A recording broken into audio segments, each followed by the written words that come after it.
Welcome to જેતુસ kitchen. આજે આપણે tasty એવું ખાટું ગુંદા કેરીનું અથાણું બનાવવાના છીએ।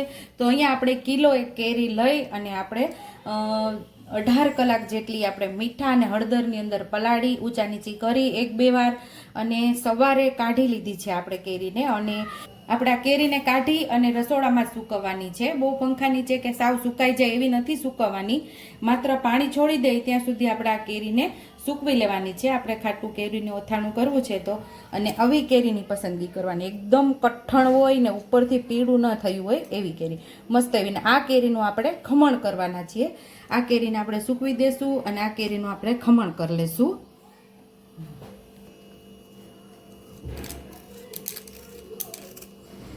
એકદમ સરસ કડક હોય એવી કેરી લેવાની આપણે। તો હવે કેરીને આપણે છાલ ઉતારી લેશું। જો બી સરસ હોવી જોઈએ કેરી આપણી એકદમ કડક।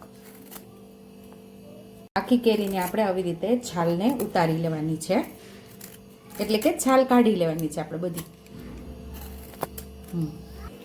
હવે આપણે આ ઝીણી ખમણીમાં કેરીનું આપણે ખમણ કરી લેશું।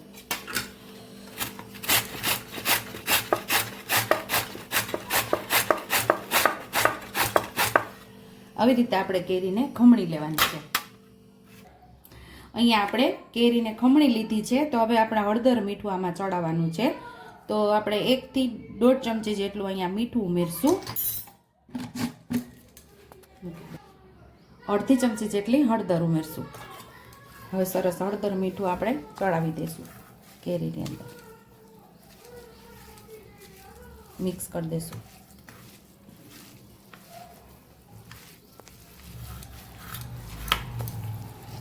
મીઠું ચડાવી દીધું છે અને આપણે એને એકદમ નીચવી અને કિચન નેપકિન ઉપર આપણે આ ખમણને સૂકવવાનું છે।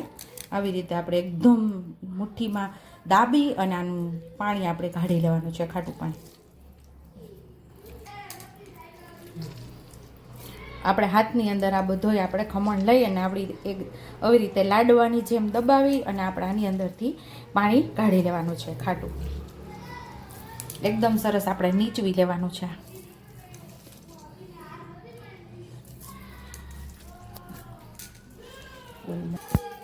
હવે આપણે આ કિચન નેપકિન ઉપર પોળું કરી દેવાનું છે, સૂકવવા દેવાનું છે થોડી વાર।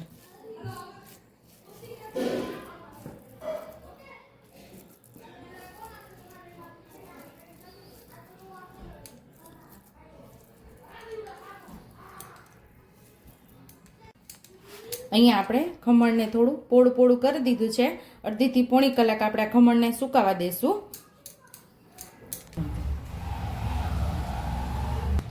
ગુંદાનું અથાણું બનાવવામાં આપણે ખાસ ધ્યાન રાખવાનું, આવા એકદમ સરસ લીલા ગુંદા આવે ને એની જ પસંદગી કરવાની। આપણા ગુંદાના આ ટોપકા પણ લીલા હોવા જોઈએ, એકદમ મસ્ત કઠણ ગુંદા હોય એની આપણે પસંદગી કરવાની। તો અહીંયા આપણે 1.5 કિલો જેટલા ગુંદા લીધા છે અને સામે 1 કિલો જેટલી કેરી લીધી છે। અને આ ગુંદાની અંદરથી આપણે ઠળિયા કાઢી અને નિમકથી જે આપણો અંદરનો જે ચીકાસવાળો ભાગ છે એ કાઢી અને આપણે મેથીયો મસાલો ભરવાનો છે એની અંદર।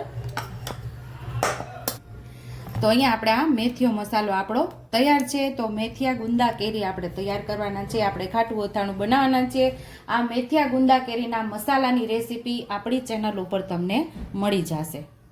અહીંયા આપણે હળદર મીઠું ચડાવી અને પાણી નીચવીને કલાકથી આપણે કિચન નેપકિન ઉપર પોળું કરીને રાખ્યું। તો હવે આપણે મેથિયા મસાલાની અંદર આપણે આ ખમણને ભેળવી દેવાનું છે।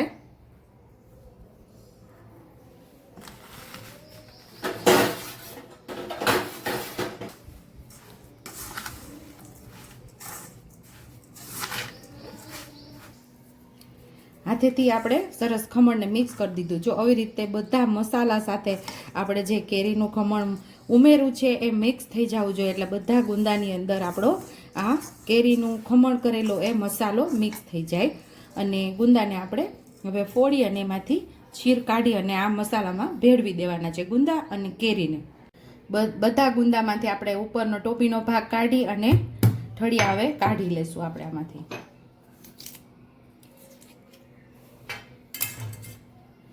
આવી રીતે 2 ભાગ કરી અને થોડું આપણે મીઠું લગાડી અને છીર કાઢી લેવાનું છે।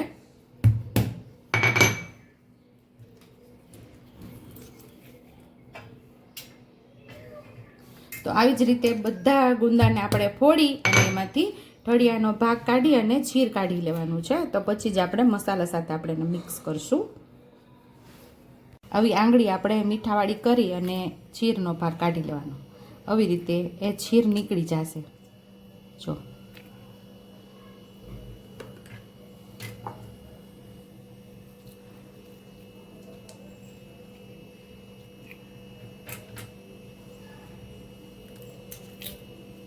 ભાંગી જાય તોય કાંઈ વાંધો નહીં. એવી રીતે આપણે મસાલાની અંદર આપણે ભેળવી દેવાના. પણ એનું છીરે આવી રીતે આપણે કાઢી લેવાનું. જો આવી રીતે આપણે મીઠાવાળી આંગળી કરશું ને તો છીર બધું આપણી આંગળીની અંદર ચોંટતું જશે. પછી આવી રીતે કાઢી દેવાનું. મીઠાવાળી આંગળી કરતું જવાનું અને છીરને કાઢતું જવાનું. અને પછી આપણે આ જે મસાલો તૈયાર કરેલો છે ને એને આવી રીતે આપણે મસાલો ભરી દેવાનો છે ગુંદામાં.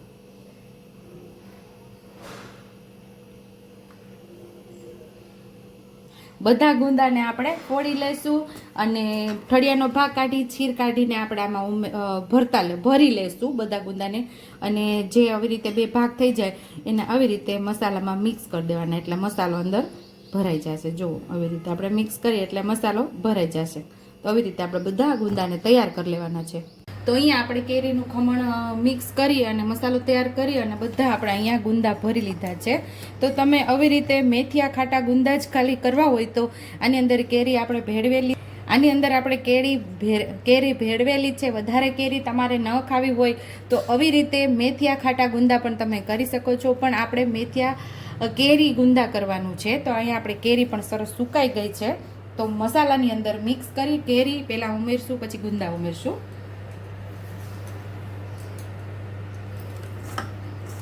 મસાલા સાથે આપણે કેરીને મિક્સ કરવાની આવી રીતે. બોટલની અંદર આપણે કેરીને પહેલાં ઉમેરી દેવાની એવી નીચે.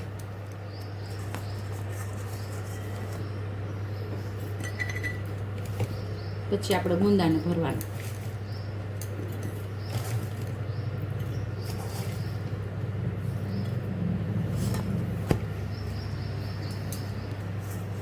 ગુંદા ભરીને પાછો એક કેરીનો આપણે થર ઉમેરી દેવાનો ઉપર, આખી કેરીનો. પછી હજી પાછા આપણે માથે ગુંદા ઉમેરી દઈશું આવી રીતે. અહીંયા આપણે દાબીને આ મસાલો કેરી અને ગુંદા ભરી અને બોટલની અંદર એ કાચની બરણીની અંદર એરટાઈટ બરણીની અંદર આપણે ભરી દેવાનું છે. અને હજી આપણે એક દિવસ થશે ને પછી આપણે ગરમ કરીને તેલ રાખેલું છે એ એકદમ ઠંડુ થઈ જાય એટલે આપણે આમાં ઉમેરશું. આ કે હજી અથાણું થોડું નીચે ઉતરી જશે. જેમ ગળશે ને એટલે નીચે ઉતરશે એટલે આપણે ઉપરથી તેલ ઉમેરી દઈશું.